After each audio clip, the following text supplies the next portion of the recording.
Chad here at the Table Church in San Benito. Hope you're having a great Thursday afternoon. Kind of got hot after all the rain we had. We didn't have as much rain as I thought we were going to have. Seemed to kind of go south and east. We still got some rain, which is always good. And it's very, very green. It's probably the greenest it's been in a long, long time that I can remember here in the RGV. And here in San Benito, our yard is looking very green. Looks great. So we're thankful for the rain. And now we got the heat index warnings going. It's quite hot. At night, at night it gets to 80 degrees. Anyway, hope you're enjoying your summer. Hope you're having a great week. Hope you're having a great Thursday. We are in the midst of a stewardship series at the table. And our stewardship series is called Open Hands. It's all about open hands. That's true stewardship. We think about stewardship being stuff that we hold on to or we own or we control. It's all about open hands. There's a verse that I keep coming back to. Haven't talked about this lately here at the table. I think we'll probably come back to this verse at some point in the next few weeks. But I thought I would do it today. I've just been thinking about this verse and it won't go away. So I thought, hey, we'll talk about this today. It's one of the most understated verses in all of the Bible. It shows up in one of Jesus' most famous stories. It's a story that only appears in Luke's biography. It's Luke chapter 15. Jesus is talking about a bunch of lost things in Luke 15. Talks about a lost coin, a lost sheep, and then there's a lost son. It's a fascinating story. And again, there's a statement near the end of it that we just go running right by. We miss it because we're focused on all the other things. It is a fascinating story, and there are some things to be focused on in this story. If you don't know the prodigal son, I'm going to try and give it to you in a brief nutshell. But Jesus tells this story, again, talking about these lost things, the coin, the sheep, the son. This is how the kingdom of God works. The kingdom of God is like a lost coin. It's like a lost sheep, and it's like the lost son. And he's really talking about how God operates, how Jesus himself operates, always running toward what's lost.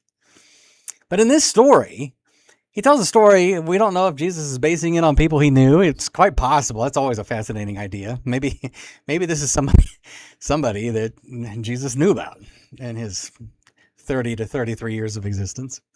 But anyway, tells this story. It's a parable. Again, it's made up to make a point. A father has two sons. The younger son wants his father's inheritance. Apparently, the father's pretty wealthy, and that shows up later in the story even.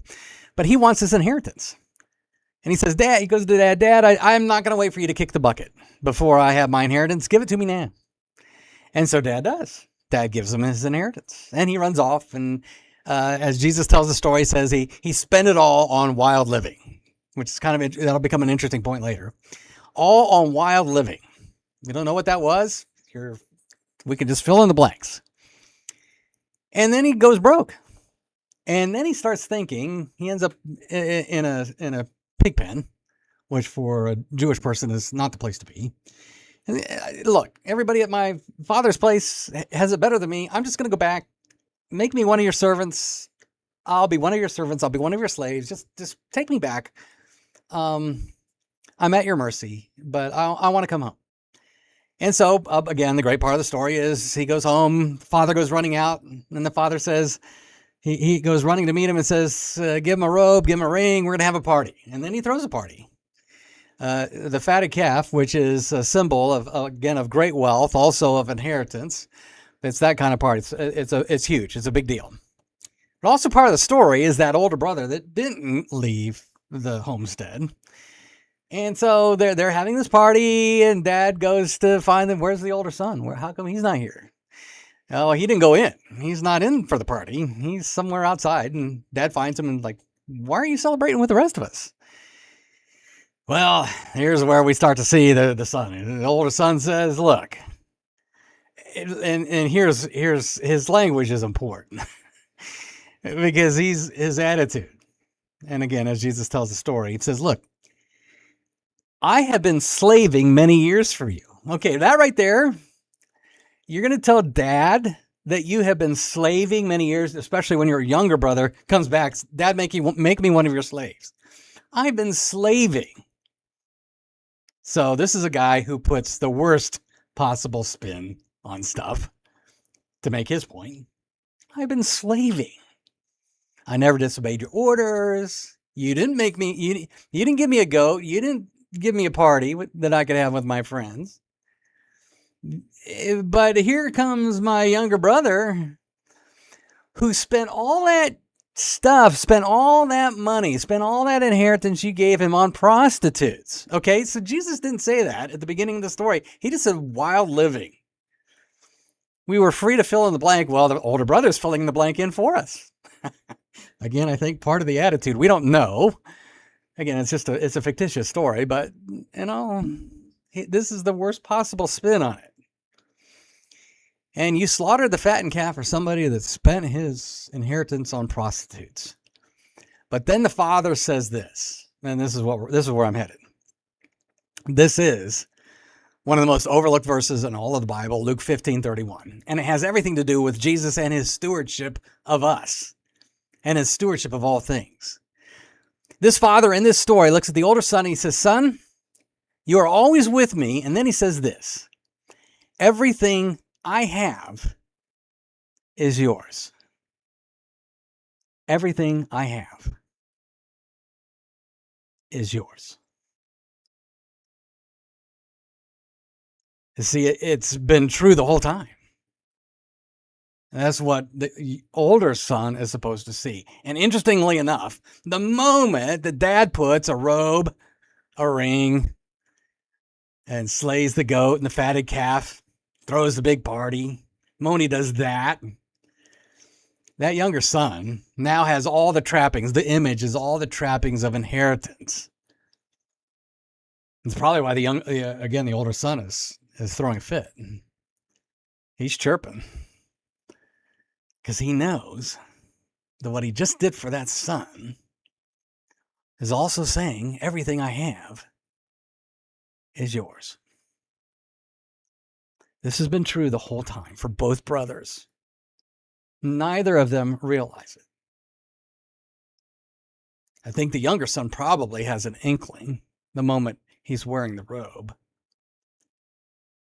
But everything I have is yours. Did you wake up this morning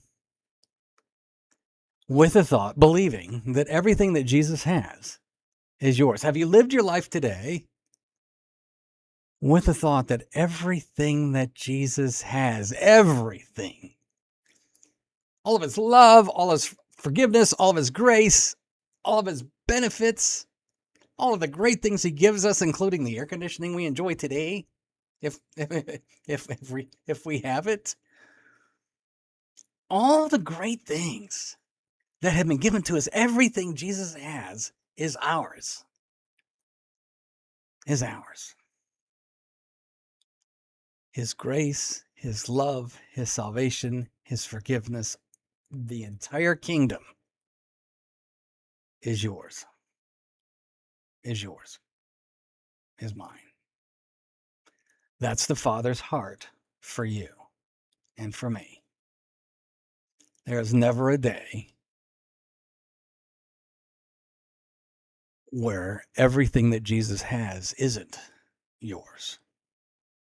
Never. It's always, always true.